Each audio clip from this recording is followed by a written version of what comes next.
Muchísimas gracias por la invitación, doctor Castañón. Es un honor poder estar con ustedes hoy y de una manera sencilla compartirles estas ideas que nos llevan a la reflexión que me ocupa la conferencia. Si el decano de la Facultad de Medicina donde yo me gradué viviese, estaría cumpliendo el próximo agosto 104 años. Así que es probable que hubiese estado vivo. De hecho, hacia sus 89 años, le acompañé a lo que fue su último chequeo médico a Estados Unidos. Tuvimos un conversatorio en que compartimos experiencia de su vida y experiencias médicas, y me confrontó con algunas realidades. Él había sido graduado de Harvard Medical School en Boston, Massachusetts, una de las mejores instituciones académicas del mundo. A juicio de algunos, la número 1. Pues bien, en su época no se aceptaban mujeres para estudiar medicina. Hoy, muchas de nuestras universidades, incluyendo Harvard Medical School, en esta carrera las mujeres superan el 50% de las admisiones.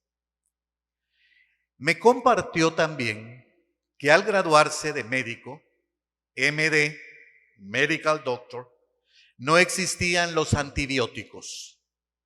No fue sino hasta unos años más tarde en su vida, cuando él concluía su entrenamiento como cirujano de tórax en otra institución de prestigio mundial, the General Massachusetts Hospital de Boston, apareció la penicilina, invención del genial investigador Alexander Fleming, mientras él observaba el comportamiento de unos hongos. Así que lo que se usaba era penicilina para cualquier infección, en la cabeza, en el tórax, en el abdomen, en las extremidades y todo lo que tuviese que ver con infecciones. Hoy en día, primero, es inimaginable pensar cómo nosotros los doctores estaríamos en nuestras oficinas sin usar un antibiótico en una hora de consulta. Y hoy el principal problema que tenemos es qué antibiótico escoger. Hay enormes problemas como la confrontación de la resistencia de las bacterias hasta los antibióticos, hasta llegar a la terrible situación en donde no hay antibiótico que cubra esas bacterias terribles que se volvieron resistentes a todo. Bien, la medicina ha avanzado en estas últimas décadas como nunca se pensó. Hoy vivimos la época de trasplantes, por ejemplo, trasplantes de rostro. Hay trasplantes, por ejemplo, que hacen posible recuperar visión en algunos casos particulares. Hay enfermedades mortales del hígado que se podrían resolver en algunos casos con trasplantes de hígado. Y así para el riñón, para el páncreas y problemas de corazón y de pulmón. Estos procedimientos son hoy en día una realidad. Las grandes instituciones médicas del mundo los utilizan incluso para que les clasifiquen y les certifiquen como centros de primera línea. Pero los avances van más allá. La genética molecular ha incursionado a esferas muy profundas y existen instituciones donde mientras un paciente se recupera de un infarto agudo al miocardio, su familia está siendo estudiada simultáneamente para ver si no tiene en su sangre la posibilidad genética de tener uno de los genes que son responsables de causar los infartos de miocardio. Nunca antes la información fue tan abundante, tan diversa. Y vuelvo para concluir en este primer mensaje a mi visita a Estados Unidos con mi exdecano para una consulta médica por una arritmia de la que él padecía. Estuvimos en una de las mejores instituciones del mundo médico, la número 1 de corazón. Su crecimiento desde que yo la había dejado al concluir mi entrenamiento era más que sorprendente. Había dejado un hospital de 800 camas y ahora tenía 1500 camas. Lo atendió un médico de origen japonés y después del examen clínico, exámenes especiales, 24 horas después tenía afinado un diagnóstico y un tratamiento establecido. El exdecano, que valoró siempre el mundo de la academia, le agradeció y le preguntó por su formación. Y entonces el médico japonés le dijo: doctor, yo me formé de médico y cirujano en Tokio. Luego me hice internista en la Clínica Mayo. Luego me hice cardiólogo en Johns Hopkins en Estados Unidos. Y luego estudié arritmias, que ahora se llama electrofisiología, en la Cleveland Clinic, en donde al concluir me contrataron como un experto de arritmias. El comentario del exdecano fue: me alegro de haberte venido a ver por mi corazón y no por alguna molestia en mis dedos, porque hubiese tenido que pedir consulta para el experto de los dedos de la mano derecha o de la mano izquierda. Con todo el crecimiento médico, la puesta en el ejercicio del término medicina basada en evidencia, el quehacer médico ha incursionado en un mundo de la tecnología sorprendente. Son protocolos que aplican a los tratamientos intensivos de cáncer, problemas inmunológicos, entre otros. Peligro inminente: la falta de humanización en la atención o en el servicio. Nunca la historia clínica y el examen van a poder ser sustituidos. Y con la ayuda de la tecnología se puede llegar más rápido a un diagnóstico o tratamiento. Pero no lo pueden sustituir. No hay que olvidar esa parte humana porque es muy importante. El tener presente en nuestro ejercicio médico que somos instrumentos al servicio del prójimo, ciertamente debe ser una premisa en las escuelas de medicina. Y mejor extenderlo en la Facultad de Ciencias de la Salud. Dos términos importantes: instrumento y servicio. Qué equivocación en el ejercicio encontrar al que practica pensando en que se siente y él siente y domina el poder de curar. Él considerarse un prominente miembro del Olimpo, un dios, el que tiene la última palabra. Somos instrumentos. Somos instrumentos cuando recetamos, cuando operamos, cuando tomamos decisiones, muchas relacionadas a vida y muerte, pero todo en función del servicio, como dice el juramento hipocrático. Me comprometo solemnemente a consagrar mi vida al servicio de la humanidad. Dios es el autor de la vida misma, Dios acompaña el proceso de vida y Dios también decide cuándo se cierra el ciclo y se vuelve a su presencia. La formación general del médico hoy en día persigue la orientación hacia la razón biológica. Se persigue permanentemente la formación del profesional que tenga experiencia sorprendente en el mundo de recetar para curar, de explicar que el mosquito pica, lleva consigo el virus y lo pica hacia adentro de la sangre y luego hay Zika. Por ejemplo, la razón biológica supone una racionalización de los eventos. Toda enfermedad tiene una base biológica, una razón científica, y a menudo la razón espiritual no se considera. La razón biológica y la razón espiritual más bien deben de ir juntas. El éxito completo de una curación estará mejor fundamentada cuando ambas interactúan, cuando se encuentran en una intersección. Esto supone entender al ser humano de una manera integral. Unos dicen cuerpo y alma, otros cuerpo y espíritu, otros mente y cuerpo. En la asistencia sanitaria moderna, arrastramos el lastre de una excesiva separación de lo corporal y lo espiritual. Fácilmente se olvida que para curar hay que acompañar y que acompañar es curar. Está claro que el ser humano no es únicamente materia, presión arterial a la que hay que combatir con 1, 2 o hasta 3 medicamentos. Dietas que están muy de moda, aunque ciertamente por supuesto ayudan, y también el ejercicio.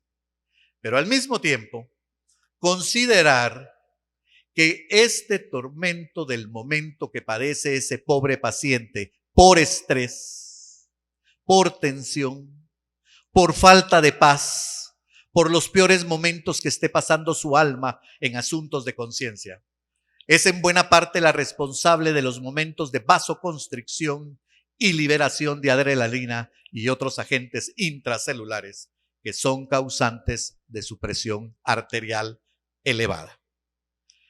En este caso no serán suficientes los medicamentos, ni la dieta, ni el ejercicio. La medicina es de otro tipo. Es medicina que supone perdonar al enemigo, arrepentirse de la mala acción al prójimo, enmendar una falta cruel, abrir su corazón a los demás. Hace unos años se lanzó a la pantalla grande del cine una película que les recomiendo. Se llama The Doctor, El Doctor.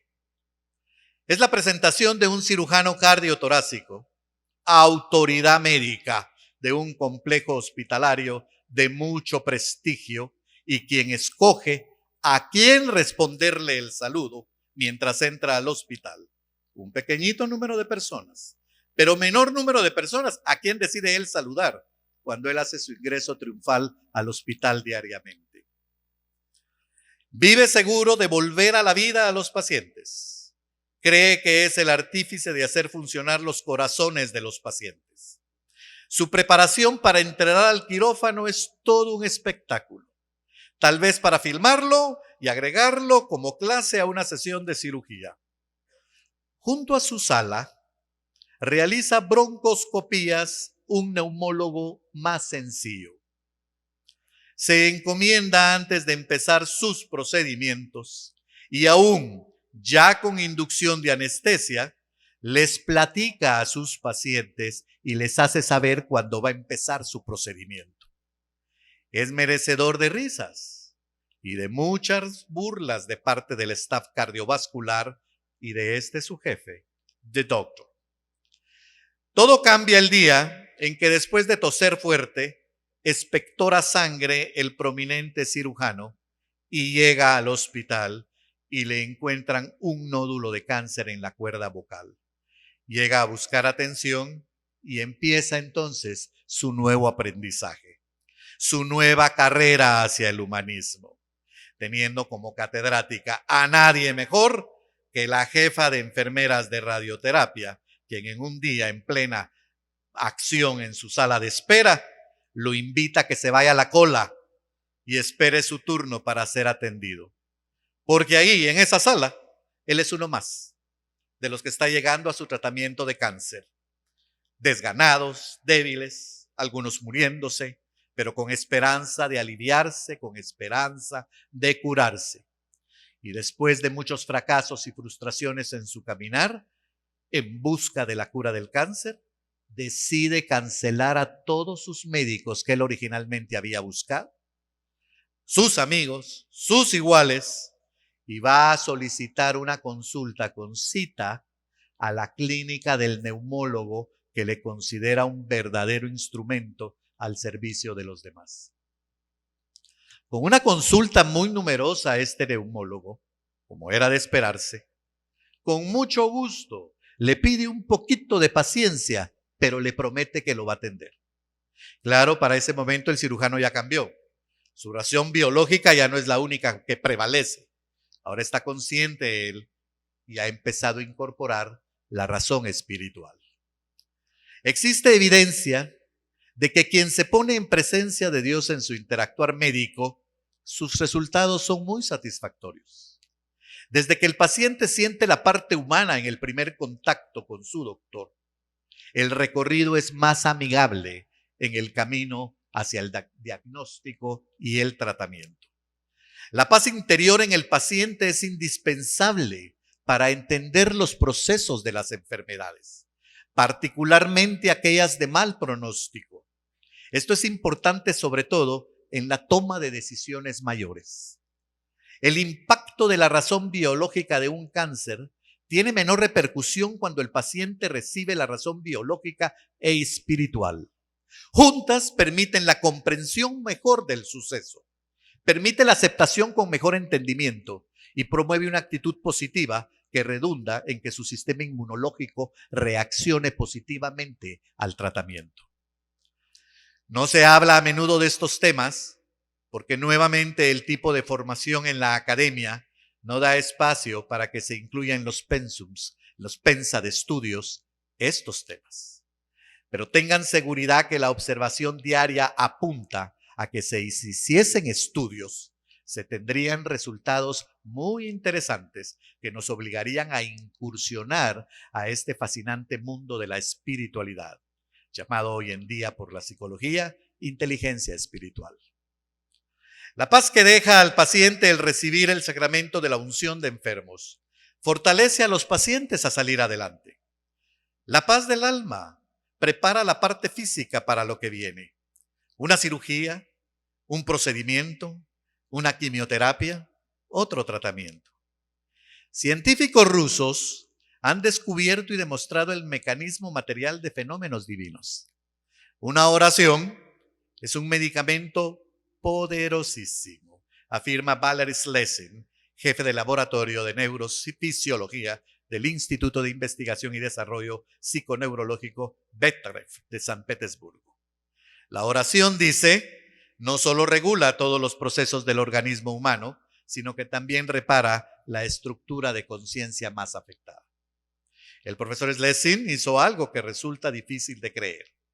Midió el poder de la oración, registrando en electroencefalogramas de algunos monjes al momento de orar, logró captar un fenómeno extraordinario: la desconexión completa de la corteza cerebral.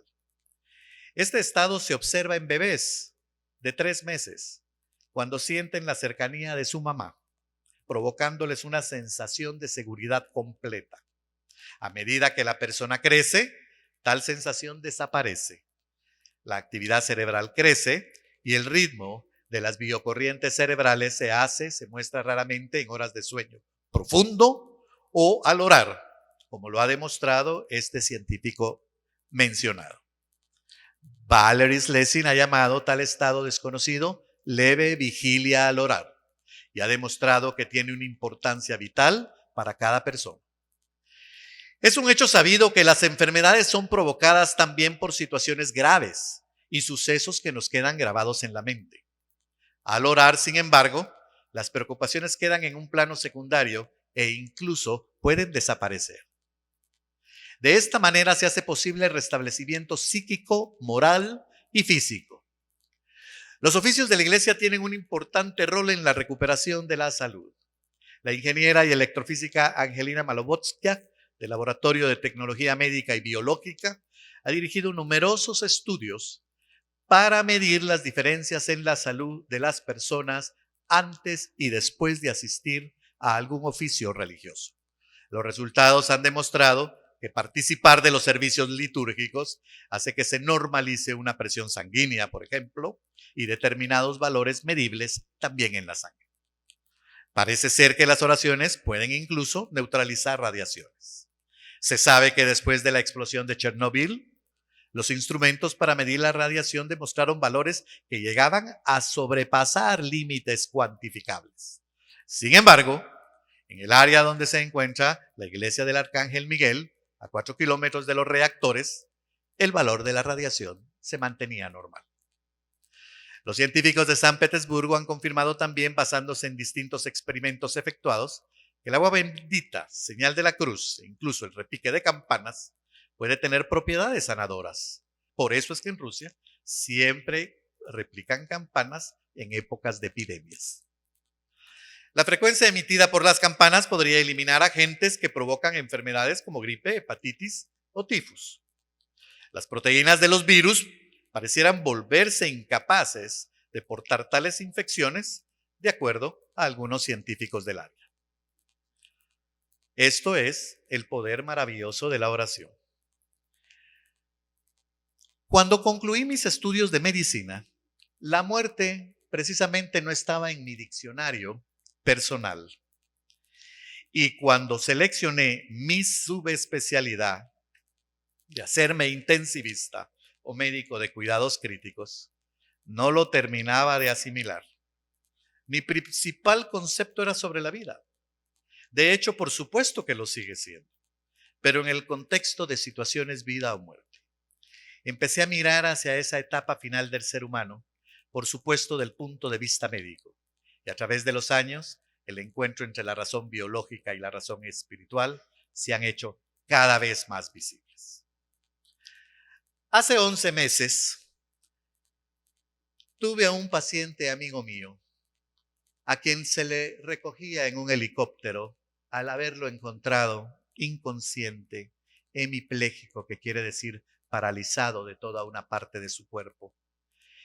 Una dificultad para respirar tremenda después de una convulsión que le provocó un vómito y una aspiración secundaria. Un examen de imagen cerebral cuando entró al hospital mostró que su cerebro estaba lleno de sangre. Por su edad, su hemodinamia, su presión, su frecuencia cardíaca, su respiración, su oxigenación, estaba totalmente descompensado y había una necesidad eminente de colocarlo en un respirador.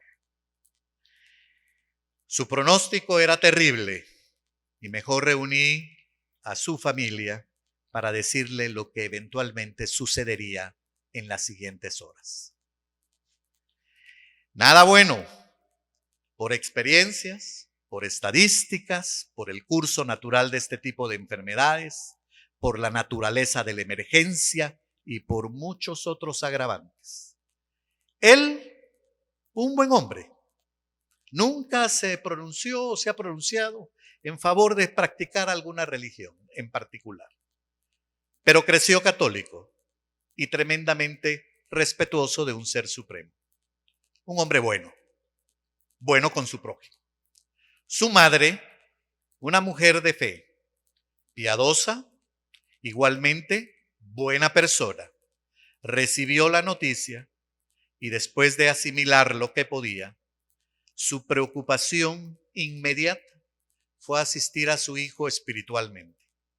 Después de unos minutos y ya a punto de pasarlo a la sala de operaciones para que se drenara lo que se podía de esa hemorragia que se había extendido cada vez más, la señora se dedicó completamente a oración. Cuando se le sacó del intensivo, la mamá pidió verlo unos segundos y se acercó y también oró con él. La cirugía fue de pronóstico reservado, el posoperatorio complicado cada minuto. Ella siempre estuvo atenta a todos los sucesos, particularmente con uno de sus hermanos, a que la verdad es que más que su hermano, su mejor amigo. A ella siempre la vi en profunda oración. Daba paz solo verla. Y cuando entraba al intensivo a ver a su hijo con el respirador y anestesiado, le platicaba al oído. Y en algún momento escuché que también le oraba. Este paciente empezó sorprendentemente a recuperarse. Hoy no tiene el año de haber salido del intensivo. Tiene 11 meses y días. Camina, corre y nada. Mentalmente, en una escala de 0 a 10, yo diría que está en 8. Hay momentos que tal vez 8.5. Su habla va más lenta. Yo diría 6 o 6.5. Pero su parte física de 0 a 10 es 9.5 y a veces 10. Hay colegas que de no haberlo vivido conmigo, les costaría creerlo. Todo lo que se refiere a la parte médica lo han tenido otros. Este paciente tuvo algo diferente, ese profundo acompañamiento espiritual. Y creo que eso ayudó a que el paciente saliera adelante. Un sacerdote que fue mi compañero de secundaria, muy inteligente, bueno, con vocación, resultó en el tiempo con un peso excesivo, presiones arteriales altas y un problema de azúcar elevada en su sangre. Por supuesto que con mucho estrés por sus responsabilidades, estaba en la vía directa a un ataque. Y así fue. Él tuvo un tremendo problema que comprometió su corazón, su cerebro, su cerebelo, sus riñones y fue prácticamente declarado por momentos en coma. Vaya que momentos más difíciles. Al final de sus peores días, me contaba cómo era su conversación con Dios. Lo que lo mantenía con fortaleza, le permitía a esas horas del día, todo aquello oscuro, cada vez empezarlo a ver con un poquito de claridad. Se hicieron oraciones, cadenas de oraciones por mi amigo sacerdote. No sé exactamente por qué oraron todos. Algunos tal vez por su salud, otros tal vez con la mejor de las intenciones para que se encaminara al reino al verlo tan mal, realmente tan mal. Alguien me dijo, es que el Padre está más allá que aquí, doctor. Hoy han pasado 3 años y ha regresado desde finales del año pasado a ser profesor en un seminario, confiesa, y he atendido algunas de sus misas. Finalmente, les quiero contar como anécdota de una jovencita de Diversificado, que junto con un grupo de su clase y amigas del colegio, asistieron a que le colocaran su vacuna de rubiola en una de las campañas que la Organización Mundial de la Salud, OMS, realiza. Fue un día a las 2 de la tarde. Hacia las 6 de la tarde, cuando llegó a casa, su mamá la vio diferente y la observó distinta. Más tarde desarrolló escalofríos, fiebre, desorientación, agresividad y hubo que llevarla a un hospital. Hacia 4 horas más tarde estaba conectada a un respirador en el intensivo. Su diagnóstico, una encefalitis fulminante post-vacunación. Era impresionante ver en el jardín del hospital a las señoras que ayudaban a la limpieza del colegio, a sus compañeras, a sus profesoras, a su directora, a los miembros de la comunidad educativa, a los padres de familia que la miraban como una de sus hijas, en cadena de oración igualmente presente.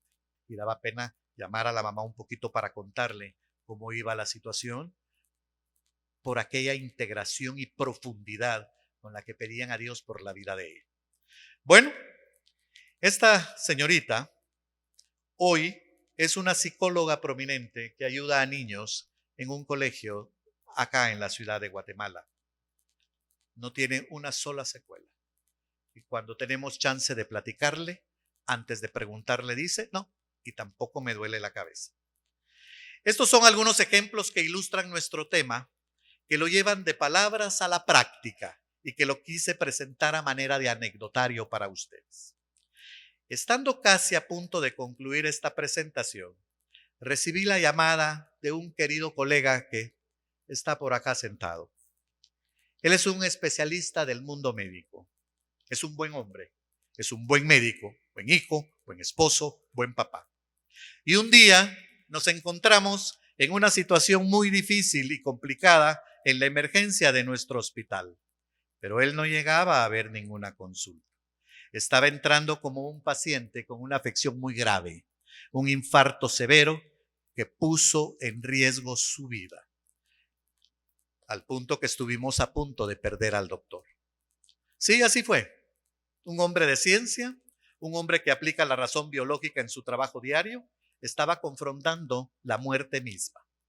Su experiencia es inimaginable, porque realmente por las complicaciones médicas vio a la muerte misma.